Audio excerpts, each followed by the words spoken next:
लोग का स्वागत है अपने YouTube चैनल राज सर मैथ मस्ती पर। मैं राज सर आज के क्लास में आप लोगों के लिए निर्देशांक ज्यामिति से एक क्वेश्चन लेकर आया हूं जो आपके इफी बोर्ड एग्जाम के रिलेटेड है। तो चलिए देख लेते हैं कि क्वेश्चन क्या कह रहा है और इसका यानी कि हल कैसे होगा। क्वेश्चन में दिया है बिंदुओं -3, 4 और 3, -4 को मिलाने वाले रेखाखंड के मध्य बिंदु के निर्देशांक ज्ञात कीजिए। यहां पे क्या क्वेश्चन में पूछ रहा है, तो मिलाने वाले रेखाखंड के मध्य बिंदु के निर्देशांक ज्ञात करना है। तो आपको यहां पे इसको ए मान लेते हैं और इसको बी मान लेते हैं। अब यहां पे मान लीजिए इसको ए बिंदु -3, 4 और बी को मान लेते हैं 3, तो क्वेश्चन में क्या कह रहा है, तो -3, 4 और 3, यानी -3, 4 और 3, को मिलाने वाले रेखाखंड के यानी कि मिलाने वाले रेखाखंड के मध्य बिंदु के निर्देशांक ज्ञात कीजिए। मध्य बिंदु क्या होता है, यानी कि इसके बीच का, यानी कि इसका सेंटर, यानी कि यही हमें क्या करना है, तो मध्य बिंदु ज्ञात करना है। तो चलिए हम देख लेते हैं कि इसका मध्य बिंदु हम कैसे निकालेंगे। तो हल में आप सबसे पहले लिखिएगा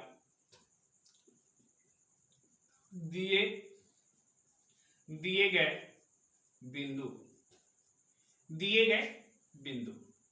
अब हम एक बिंदु को ए नाम दे देते हैं -3, 4 और दूसरे बिंदु बी को यानी कि 3, देख सकते हैं कि दिए गए बिंदु क्या हैं। तो यहां पर दिए गए बिंदु जो है वो आपके -3, 4 है और यहां पर 3, है और हमने यहां पे मान क्या लिया है, तो ये बी मान लिया है। चलिए हम आगे देख लेते हैं।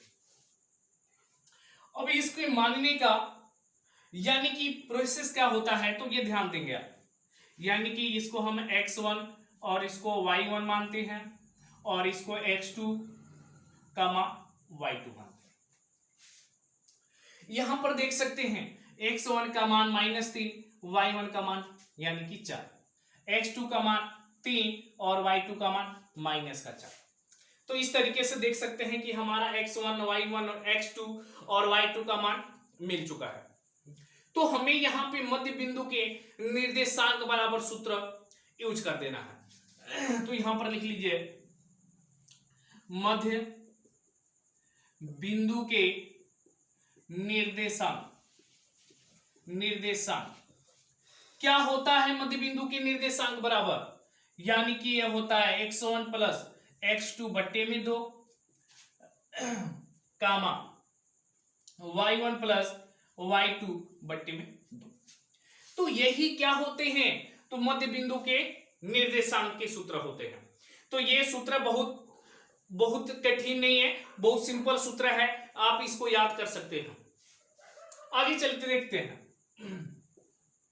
x1 + x2, x1 का मान है -3, तो -3 रख दीजिए, प्लस x2 का मान क्या है, तो x2 का मान देख सकते हैं तो 3 है, तो 3 रख दीजिए, बट्टे में 2 है तो 2। यहां पे y1 + y2, y1 का मान है 4 प्लस y2 का मान क्या दे रखा है, तो -4 देख सकते हैं। तो यहां पर रख दीजिए -4, बट्टे में 2 है तो 2 कर दीजिए। फिर आगे चलते हैं। -3 है, +3 है, यानी -3 में से +3 गया यानी कि 0 बट्टे में 2, 4 प्लस माइनस मिलकर माइनस यानी कि 4 और बट्टे में 2 से जब 0 में डिवाइड करेंगे तो 0 होगा और 4 - के 4, प्लस का 4 है माइनस का 4 है, यानी कि घटाएंगे तो 0 बचेगा। और जब हम 0 में 2 से भाग देंगे तो क्या होगा, तो वो भी 0 होगा। तो क्वेश्चन में क्या कह रहा है, तो मध्य बिंदु के निर्देशांक ज्ञात कीजिए। तो हमने मध्य बिंदु का क्या किया, तो निर्देशांक ज्ञात कर दिया। मध्य बिंदु के निर्देशांक, यही क्या हो जाएगा, तो आपका आंसर हो जाएगा। आशा करते हैं हमारी वीडियो आपको जरूर समझ में आ रहा होगा। यदि हमारी वीडियो आपको समझ में आई है तो लाइक कीजिए, शेयर कीजिए और सब्सक्राइब करना ना भूलिए। आज के क्लास में सिर्फ इतना ही। धन्यवाद।